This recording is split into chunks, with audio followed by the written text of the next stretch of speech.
Hello and welcome to Rajesh Dorbala Tutorials. This is Culture and Behavior Part 2. I'm your instructor Rajesh Dorbala, faculty in Business Analytics and Research Methodology. Yesterday we were discussing about culture and consumer behavior. That was in Part 1. Today we'll carry forward the discussion where we will be looking forward how families influence decision making based on cultures. So the basic learning outcomes from this session would be to be able to make a relationship between cultural issues and marketing strategy. We had discussed this even yesterday, and this will be a carry forward of the same. And in addition to that, we will learn to apply the dynamics of husband-wife decision making as well as the influence of children in family consumption decision making. Ready? So let's move ahead and see. So just let us try to look into some current scenarios and understand how we chill out. Okay, how the youth today chills out and how they spend their time, or how they while away their time, to be more precise. So young people today, they like to hang out with their friends. Now, catering to this need, a host of restaurants project themselves as not just mere providers of food, but places for young people to sit around and spend time with their friends. To support this, to bolster this, many restaurants try to convey the impression that they are fashionable places to sit and enjoy by providing facilities such as music, karaoke, indoor games, big screens, and a pleasing ambience. I remember during my college days, when I was young, I was a student, I used to hang around with my friends. I used to love hanging around with my friends at some places which used to be unconventional. And I still remember very well, there used to be a snooker pool. Snooker pools were new in those days, and there was a place called Rodeo where all our friends used to gather. We used to get together over there, and we loved that place because that place entirely gave us a cowboy kind of a feeling. If you have seen the movie Wild Wild West, the entire sets in the entire ambience in that place was resembling, or used to resemble, that Wild Wild West, the cowboys kind of a scene. And there were snooker pools, and at the same time there was different kind of the fast food that was available in those days that was new to us. Burgers and pizzas were just entering the Indian market, and we were very fascinated, and we used to consider cool if we visit that place. Likewise, today if you can see, you have CCD, that is Cafe Coffee Day, started advertising on television, debuting with its sit down campaign, giving customers a purpose for hanging out at the cafe. Instead of standing up, it asks people to sit down and says that a lot of things can happen when you sit down. It builds on youngsters' penchant for hanging out with friends at restaurants. Now, the commercial caters to the existing youth, right? The youth culture of hanging out with friends, and tries to give a purpose to those youngsters who spend endless hours at Cafe Coffee Day. It tries to instill a sense of pride in them for doing something that a lot of people would say is a waste of time. Likewise, you can also have KFC as an example, right? KFC also wants people to think of their restaurants as a place to take a break, a place to chill out from work and enjoy a relaxing time. It moved away from promoting its finger-licking food offerings and has positioned itself as a place to hang out in its brand campaign. The television commercial revolves around a young executive caught up with work and shows how the people around him help him to get to a KFC outlet to unwind. It tries to focus on the KFC experience that extends beyond just food to make KFC a top of the list hangout for young consumers. The company has also introduced Radio KFC, a branded channel that plays a mix of international music at KFC outlets. The music played is chosen to match the timings of the day and by default the mood of the consumers walking in. Restaurants such as KFC and CCD and a host of others are trying to lure the young person by providing a place for them. Hopefully, these people will end up buying the food as well. Now, given the fact that many young people like to sit around and not buy food in these outlets, are they following the right strategy as it would keep out paying customers? That's debatable. Now, the young generation, they also, worship their heroes. So they have, they are staunch fans. So we have to understand how the youth is behaving in order to make them a very lucrative and profitable segment. Right. Moving ahead, let us talk about the cultural aspects and how several translation problems that were encountered by some of the big international players. Okay. Now, when they moved for cross-cultural marketing, now we have all these examples where the big brands, when they went for cross-cultural marketing, they made a mess out of translations. These are some examples. Like one example is of Chevrolet Nova, is an inappropriate brand in Spanish-speaking countries, where Nova means it doesn't go, it doesn't move. So when Chevrolet is talking about a car which doesn't move, who would like to buy a car which doesn't move? So it was not successful in countries where Spanish was a language of majority. Okay. Likewise, Chrysler couldn't use its UK theme, the original, in Germany, because Die Original in German implies peculiar. Why would someone call their car peculiar? Okay. Likewise, American Motors, the Matador, translated as killer in Puerto Rico, a country with a high traffic fatality rate. Now, they were already dealing with a problem of high traffic fatality rate, and if you purchase a vehicle which means a killer, why would someone buy that? Okay. So you can pause this video and make a note of all these. These are just for your knowledge that some big brands can also commit a lot of cultural blunders when they go for cross-cultural marketing.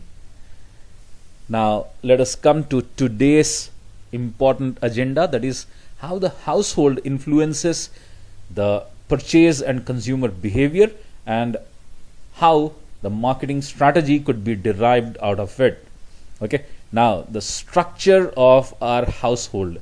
Now, the structure of our household, for example, let us say I come a nuclear family, or I come from an extended family. Okay. That is what my family structure is, or my household structure is. Now, let us say if I come from an extended family, then I may have an attitude, or I may have a lifestyle of postponing my expenditure. I may think of saving it in order to meet any unforeseen circumstances that may occur in the future. So that is affecting my consumer behavior. On the contrary, if I am a nuclear family, I belong to a nuclear family where I just need to take care of my wife and my kids, I may be splurging with any excess money that I earn. Okay, so again, you can see the structure of my household unit is affecting my consumption behavior or my consumption pattern. Okay, so I can have a derived marketing strategy for two different segments. That is, for nuclear families, I may have a different strategy. Likewise, for an extended family, I may talk of providing EMIs or something, right? Likewise, stage of the household life cycle. Now, let us say if I have just started my family, okay, my consumption pattern or my consumption would be more of travel, enjoyment. I may go on weekend trips, okay. I may go for adventure rides. But as my family starts growing, I may have kids in my families. My family starts growing. The number of members in my family starts increasing. At that point of a time, I may start investing money.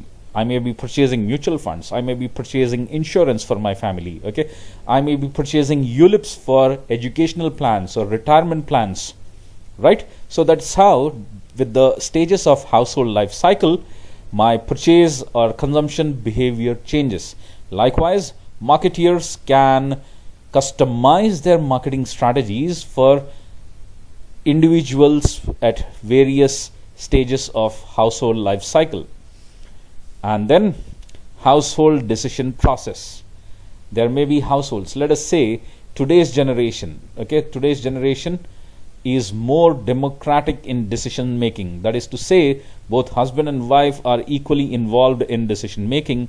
There could be households where the husband or the male members of the house take major decisions.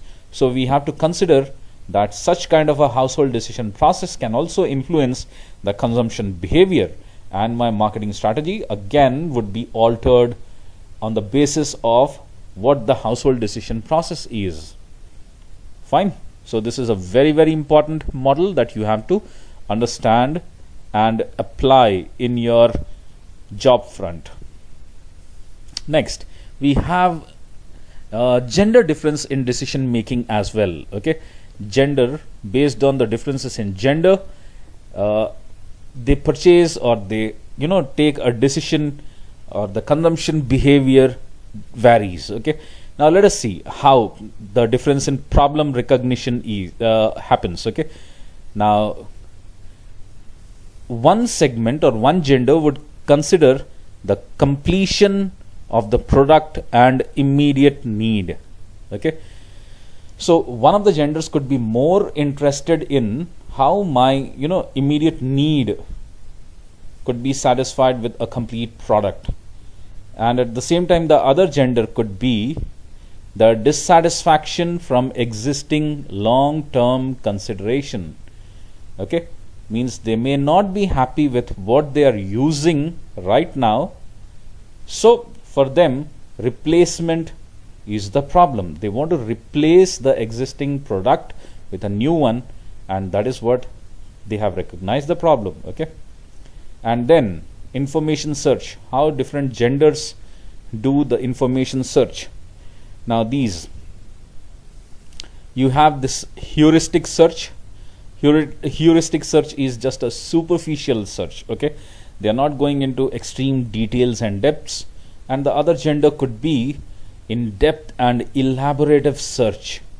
Okay, and then you have evaluation of alternatives. That is the third step.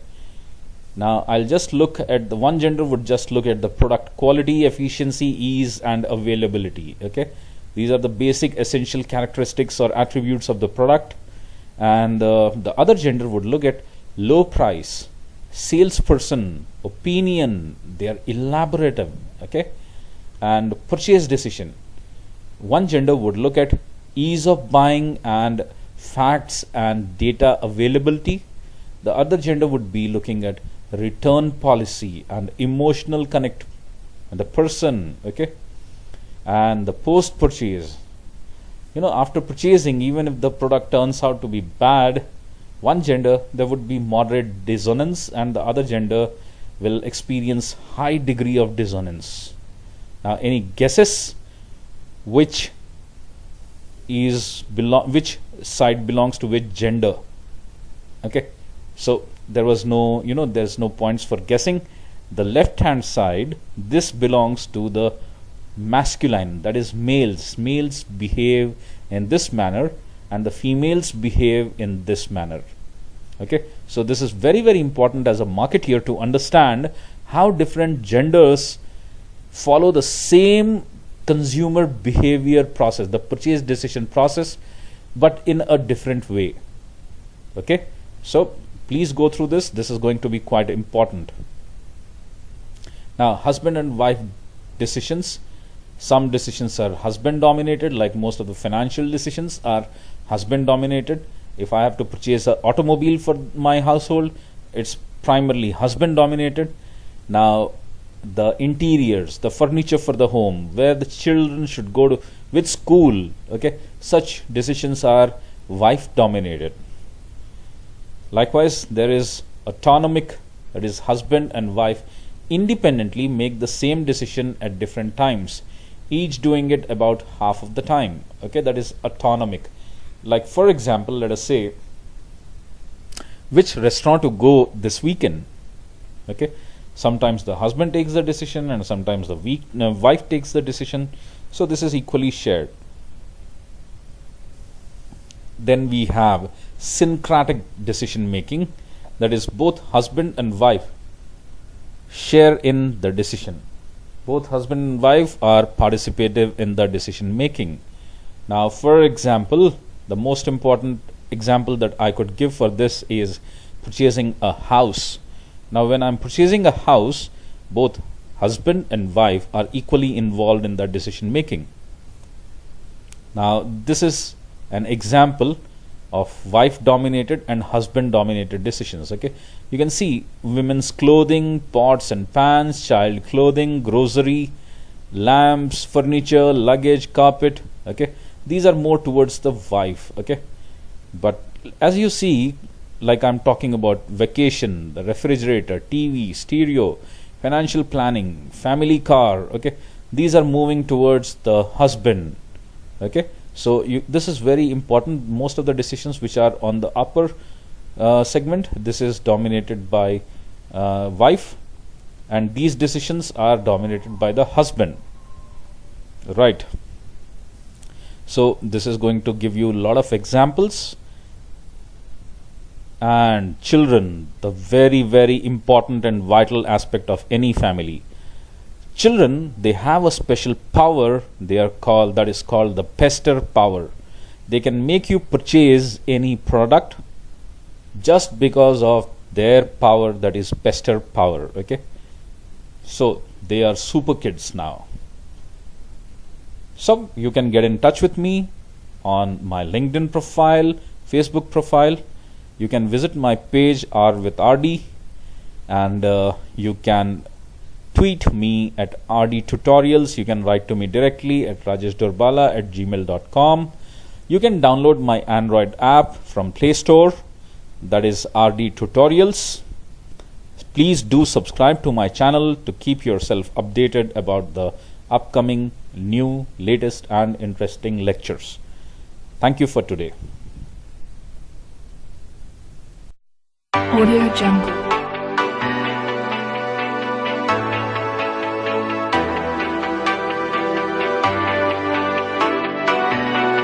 Audio Jungle.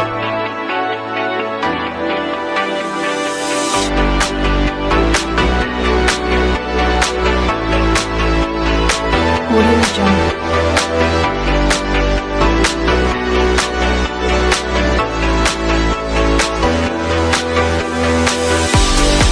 Audio Jungle.